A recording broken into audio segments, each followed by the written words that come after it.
covered wars, you know. A few weeks ago, I made a long-ass video entirely about how I loved the first Dead Rising game to death. And usually when I spend a lot of time talking about a certain topic, I need to take a break from said topic after I'm done. But that hasn't been the case with Dead Rising. If anything, making that video made me appreciate the game even more. And all month I've had the itch to go back and replay a lot of these games. So I decided, why not just make a Dead Rising ranking video? Not only will it allow me to get things off my chest that have been there for years, but I also just haven't seen that many rankings of this series and I wanted to contribute to them. The ranking videos I've seen though are really good and I'll be sure to link them in the description below. And before we begin, I have a few disclaimers. Number one, I'm probably going to spoil some shit about these games, so if you really want to play this series, I'd recommend just not watching this and playing the games if you haven't yet. Disclaimer number two, this list is entirely just my opinion. And the only real criteria for my ranking is just how much I enjoy each game. So feel free to tell me what your rankings are in the comments below. I'm very curious and I just like talking about Dead Rising with people. So anyway, let's fucking get it.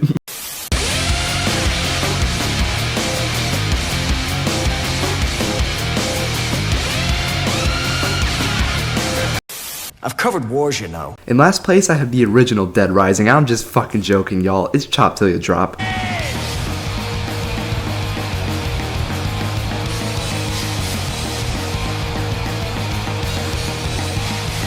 I wasn't sure if I should even include this one as no other list really seemed to, and considering the fact that it's technically supposed to be part of the first game. But I ultimately decided that it is different enough to count as its own thing entirely, because this is my list, my rules.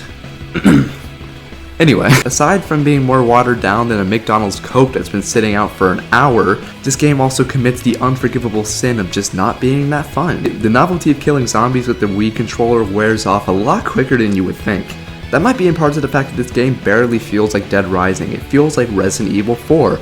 Because it essentially is. This game controls and feels almost exactly like Resident Evil 4 for the Wii because they literally just took the gameplay from that and pasted it here. I want to say that's a little lazy, but then again, I can't really blame the devs for not dedicating time to creating a wholly unique mechanics for a fucking Wii port of Dead Rising. But that just leads me back to my original question, why even make this to begin with? The Wii was almost 3 years old when this shit came out. At that point, they was starting to fizzle out in popularity quick, and this definitely wasn't going to be the game to save it. And who would have thought?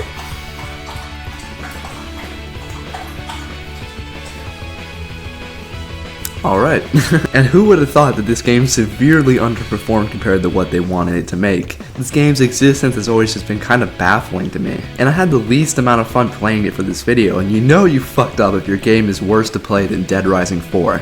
Speaking of which, I've covered wars, you know. Dead Rising 4, this one's fucking personal. Dead Rising 4 is a video game that exists, and it's also one that I hate. I've played a lot of bad games in my life, but I struggle to think of ones that I genuinely hate. The first one that always comes to mind is Dead Rising 4. There's so many reasons, I don't even know where to fucking start. Get ready, you're about to hear like 7 years of pent-up frustration. Dead Rising 4 is not a Dead Rising game. It tries to present itself as one, but it actively fucks it up around every turn. This game promised to take the series back to its roots. This game is literally about Frank West returning to Willamette after 10 years of absence, and although it was a cheap way to get OG fans interested in the series again, I think it could have been a fun idea. This game feels like the Wayans brothers played the first one and decided to make a parody of it. Frank West is a shell of what he used to be. They didn't even bother getting the original voice actor to return. In fact, they didn't even fucking ask him. They instead went for this. There's a reason the community refers to this guy as Hank East.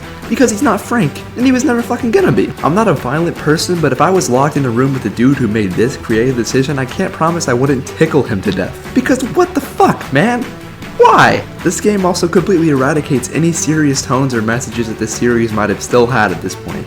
Dead Rising went from a dark tale of corruption, greed, and exploitation to loud, funny guy fights zombie robot mutant. What the hell is this? The series went from a game that criticizes products made specifically for consumers to consume to a product made specifically for consumers to consume. It's nice to see the mall setting return, but this one has no personality whatsoever and it gets boring to explore surprisingly quick. Half the stores are closed and you can't pick up whatever you want anymore, which is like the main thing you had to get right. It was the main fucking thing! Gameplay is fine, I guess, but it feels so unpolished and rushed. This game looks and feels like a tech demo for Dead Rising 3. which came out 3 years prior to this game. I will never understand for the life of me how these guys managed to make the basic gameplay of slaughtering hundreds of zombies boring, but they did. I will never understand how this project was even greenlit, but it was. And I will never get over the fact that this will probably be the last time we ever see a new Dead Rising game. This series went out on an unfortunate, loud, drawn out, painful, sad, wheezy whimper. Fuck you, Dead Rising 4. I've covered wars, you know. Jumping up in quality significantly, we have Dead Rising Case Zero, the short 2.5 hour long predecessor to Dead Rising 2, which is somehow better than an entire fucking game. This is Capcom's way of introducing the fans to the sequel's new protagonist, Chuck Green. It serves the purpose of getting us to like Chuck before we have to spend an entire game with his ass. And I think that's a really cool idea, and I wish that they continued it in the future. And it's surprisingly fun for what it is. You're dropped in this small, nowhere ass town with a grocery list of shit to fix a bike. The town isn't super huge, and this is a very small taste of what the actual game would provide, but it's still fun to explore all the little nooks and crannies as you fuck around with the good variety of weapons available to you. It even features a surprisingly fun psychopath in the form of this chubby junkyard guy. Zombies are good hunting, son. Kinda like shooting people, but without all the legal hassle. He's got this powerful combo weapon, so it's encouraged that you take your time and fight him from a distance, which is a nice change of pace from the traditional way of just bum rushing him with a mini chainsaw. In short, I think it's a really good introduction to the sequel. It gets you attached to these characters, and it shows you straight out the gate that there's a lot of new and exciting game mechanics to fuck around with. For a short downloadable Xbox Store exclusive, this was a lot of fun, and a lot fucking better than Dead Rising 4. I've covered wars, you know. Keeping up with the trend of downloadable exclusives, in 5th place I have Case West. I really love this DLC. I think the premise of bringing these two lovable characters together so they can solve a mystery that wraps up relationships and plot points from previous games is fucking genius. The fact that this is the only team up that we got with this pair is a fucking crime. They bounce off each other so well. And the name's Frank West. And this DLC is just so damn fun, especially with a co-op friend. The setting is a little bland. I mean, it's just an evil science lab. Where the fuck have I seen that before? But the gameplay and plot more than make up for it. There's some fun military weapons to mess around with. There's a good variety of human and zombie enemies to fight. I just wish there was like more to do other than go through the area solving problems and killing faceless soldiers. I kind of just wish that they had done more with this. I mean, I'm happy with what we got, but like, you guys made that whole dope ass Frank West design. It'd be a shame if they didn't use it. Oh. I've covered wars, you know. In 4th place, I have Dead Rising 2 Off the Record. I really love Off the Record, and it's easily one of my most played entries in the series. Some people might be mad that I didn't rank this one higher, and trust me, I wanted to, but it just didn't feel right considering Off the Record isn't fully its own game. Sure, it adds a lot of new fun content like the amusement park or the sandbox mode, which is something that I think this series should have had from day one, and they also do a really good job at transforming the story into something unique. But Frank's return couldn't have been handled better, I think. He went from this clean-nosed, sarcastic pussy to this washed-up, jaded zombie killer. I really like this evolution of the character. It feels realistic to me, when it could have just made him exactly the same. He joins terror as reality so he can get people to like him again and he can go back to being a douchebag celebrity. But as the game plays out, he rediscovers his passion and empathy and unrelenting determination to solve the case and save the day. By the end of the game, he's back to his former glory, and I think it's just so great. And the gameplay is obviously fun as to be expected. It didn't really change the controls too much. This could just be me, but does Frank feel like slower than Chuck? Like, I know you're already remarkably slow at the beginning of both of these games, but this feels a bit excessive. The game also adds a few new bosses like Stacy's weird giant robot one. What the hell was this, guys? Always thought you had a crush on me. There was an evil Chuck Green, and killing him just makes me so fucking sad. But did you kill him though? Who knows? And last but certainly not least is Evan, who you might have already guessed is the little brother of Adam the Clown. And I mean that in a literal sense. The fact that Adam was one of the scariest and most intimidating bosses in the first game, and Evan's just this joke of a dude, is such a funny transition to me, and I think it's fully intentional. This guy's a fucking dweeb. As much as I love this little shit, I kinda wish his boss was more fun. Adam was fucking great. He was fast and acrobatic, and he had these tiny little chainsaws. It was just peak boss design. But this dude just walks around on stilts like he's fucking Steve-O and shoots you with a freeze gun. All in all, I really love this spin-off a lot, but I don't think I love it just as much as the base game, but that's entirely just me. It's still amazing though, love it. I've covered wars, you know. In my final top 3, I have Dead Rising 3, and to be completely honest, I used to not really like this game that much. Don't get me wrong, I've always found it extremely fun and replayable due to the sick new map, packed up an insane amount of content to engage with. But I've always found the story to be a little convoluted and kind of forgettable, and the characters aren't very likable either. This game is a decade old now, and I still feel like I barely know who Nick even is. I know he freaks out a lot.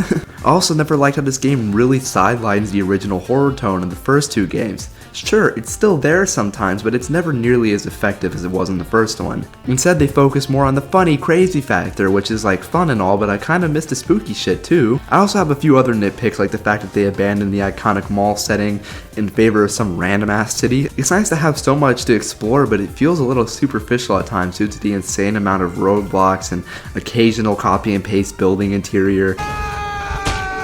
But I understand all that. Console restrictions, this game's a decade old, yada yada yada. That's fair. Just wanted to get those things off my chest is all. But aside from that, I don't really have any problems with this game at all. It plays smooth as fuck, the controls are great. It introduces a shit ton of new ridiculously fun combo weapons and even some combo cars. Is that what we call these? I don't fucking know. And the multiplayer from Dead Rising 2 carries over as well, which was a godsend. It is so fucking fun. The city has a lot of cool areas to uncover and explore, and the survivor AI is at the best it's ever been. They're actually somewhat competent and can even be helpful on occasion. I'm a little mixed on the psychopaths this game introduces, however. There's a lot of exciting ones like this badass monk or this crazy motorcycle gang, and you have plain stupid ones like this gross lady and Dylan. These guys suck. I hate this stupid physics-defying scooter. This game also made it feel fresh to engage with the zombies again by adding a good variety of new ones to fight, and also just making their AI better in general. I don't know if this is just me or not, but Dead Rising 2 zombies have always seemed to be a little slow.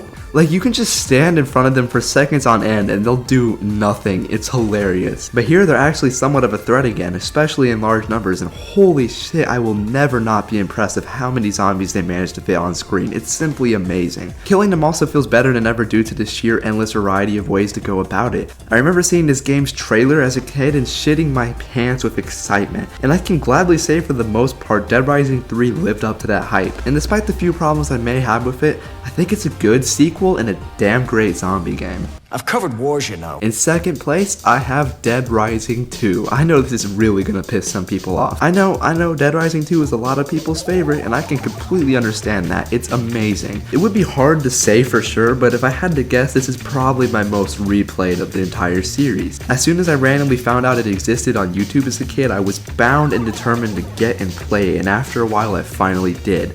And I loved it. I still vividly remember playing it for the first time. It's one of those games that I revisit at least once a year. There's so much that I like about it that I can't even decide what the fuck to talk about first. I love the gameplay. It improved significantly on the first game, and I think it still holds up pretty well today. We also see the introduction of combo weapons, and this is when they were still somewhat realistic and not this. This is such a simple addition that goes a long way to making this game feel so unique and fun. I think we often take this system for granted. To the Capcom employee who decided to implement this game mechanic, you deserve a kiss on the forehead. This game also added a co-op mode, which is fucking genius. Exploring this massive mall/resort is so fucking fun, especially with a friend. This game also features some of the best psychopaths in the series, like Leon, this wise-ass sports junkie, Chef Boyardee here, Crazy Cowboy, Slappy, and Brandon?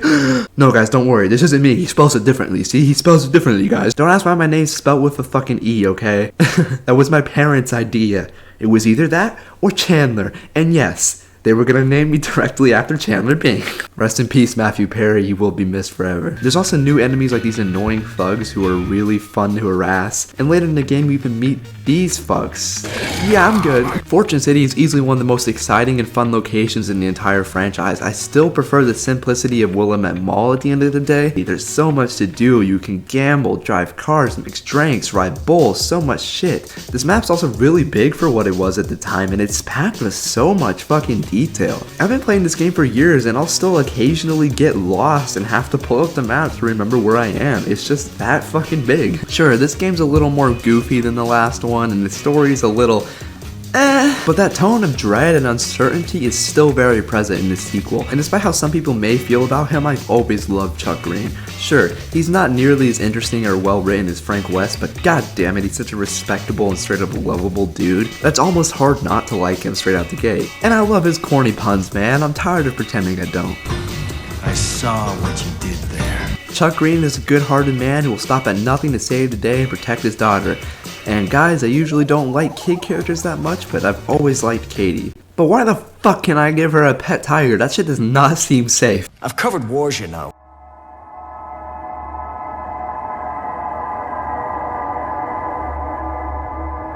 God, that title screen still gives me chills just thinking about it. Before you say anything, yes, I'm aware, I'm extremely biased. Dead Rising has been one of my favorite games since the first time I beat it as a child, and it still is today. As much as I love this game's sequel, and trust me, I love that shit, it will never be quite as good as the first one was for me. Dead Rising is a simple yet effective, well-rounded, and downright enjoyable experience. Despite a few dated controls, the game feels so tightly knit. The devs knew exactly what kind of game they wanted to make, and they worked super fucking hard to make the best version they could.